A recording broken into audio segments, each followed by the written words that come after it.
Hi everyone. With Christmas almost upon us, I thought now would be a good time to review this particular book, The Lives and Legends of the Christmas Tree Ships, written by Fred Newshall. In the Great Lakes, there was a tradition in the early 20th century, late 19th century, for ships to bring in Christmas trees for the families living in Chicago and the surrounds to put up their trees and celebrate Christmas. Over time, one particular captain became primarily associated with this trade, Captain Herman Schooneman. He even marketed himself as Captain Santa, bringing his ship right up to the docks in Chicago and then using his actual ship as storefront for selling Christmas trees as well as wreaths. The loss of Captain Herman on his ship, the Rouse Simmons, in the Great Lakes is quite famous, and it has spawned its own cottage industry, very similar to what's happened with the Edmund Fitzgerald, with songs and books and plays even. So the story of the Christmas tree ship and ships are relatively well known in the Great Lakes. Around the world, maybe not so much so. And this is a great book that not only describes the evolution of that trade, but also looks at the ships that were used and the personalities that were involved, with a spotlight on Captain Herman and his brother August. Both would be lost at sea.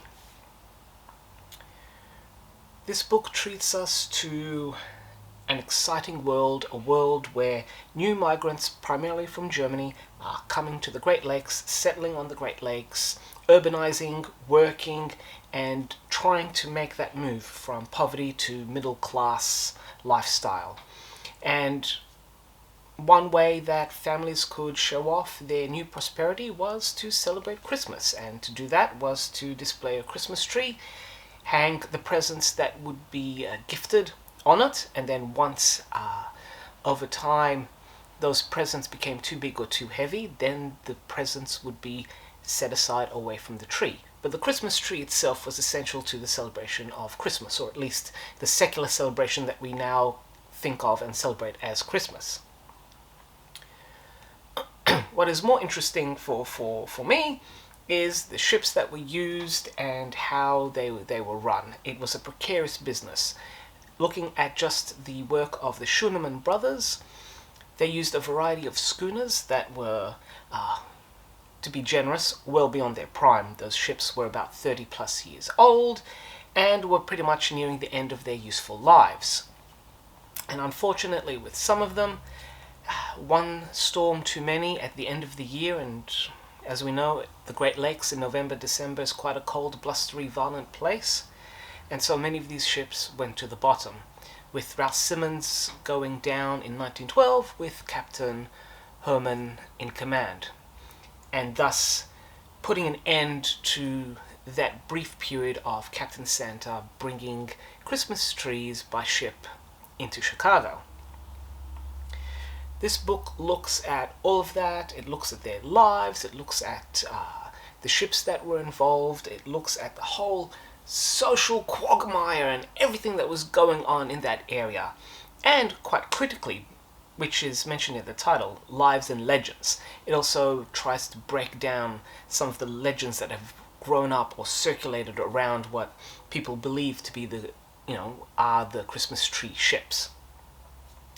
It's a breezy, fascinating, and easy read to get through. Fred has a fantastic writing style, so even if you're completely unfamiliar with the Great Lakes and anything that's going on up there, this book is quite easy to jump into and read through. And the level of detail that goes into the lives of these two men, Captain Herman and his brother, Captain August, is really quite fascinating, and you can feel for their struggles as they're trying to raise their families and trying to build themselves up into bettering themselves and their families, which adds to the tragedy of the loss of the Rouse Simmons with all its crew. The the bulk of this book is text. There are a handful of photos interspersed throughout the book, most of them usually involving some of the schooners that were involved and some of the personalities.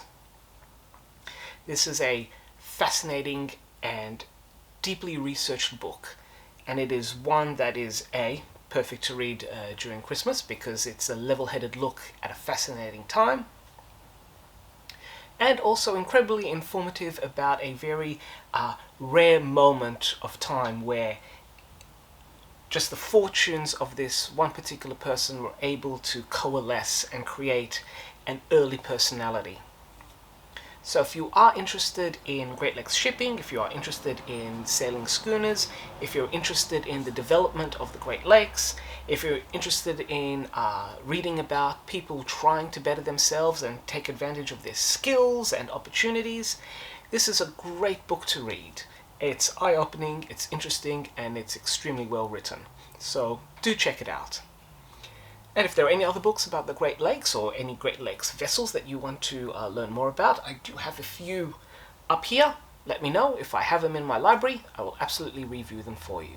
So until next time, enjoy and happy reading, everyone.